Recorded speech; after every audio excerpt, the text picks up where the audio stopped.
Well, it's 8:30 on Friday, February 17th. Thanks for staying with us. I'm Jeff Peterson. And I'm Katie Sampson. It's time for Transparency Tracker. A group digging into government spending is focusing on oversight of public funding at the Gulf of Maine Research Institute. Adam Andrzejewski, the CEO and founder of Open the Books, joins us live now with a breakdown.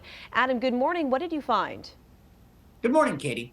So what we found was the Gulf of Maine Research Institute received a forgiven $1.1 million Paycheck Protection Program loan. This was forgiven, so it functions like a grant. Now, the Paycheck Protection Program was designed to keep mom and pop businesses open on Main Street who were closed down during the economic lockdown. We found no financial hardship over at the Gulf of Maine Research Institute. For example, on the pandemic year, their CEO, between their institute and their affiliated property nonprofit, he made a combined $560,000, and the net assets of the organization itself increased by $3.6 million from $24 million to $27.6 million on the pandemic year. Well, when you reached out to Gulf of Maine Research Institute, what was the response? So in terms of the compensation of the CEO, they say that it's market rates. They say they employ a third-party consultant that gives them feedback on this, and that he has a comp plan designed on the success of the organization.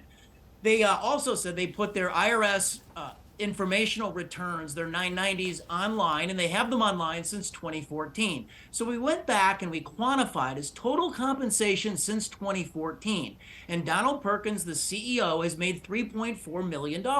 Between the Gulf of Maine Research Institute, his salary and compensation contract of about $2.8 million, and about $2.6 million, and about $800,000 in compensation coming from the affiliated nonprofit that manages their property. So all told, over 8 years, $3.4 million. And their net assets were substantially up from $10 million in 2014 to $27 million, an increase of $17 million over that 8-year period.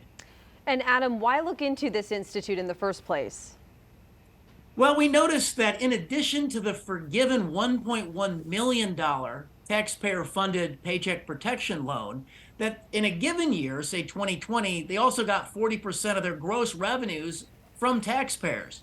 So I think, the public policy reform here, the IRS needs to start looking at nonprofits who are making big profits. Adam Andrzejewski, thank you so much for your time this morning. Thank you.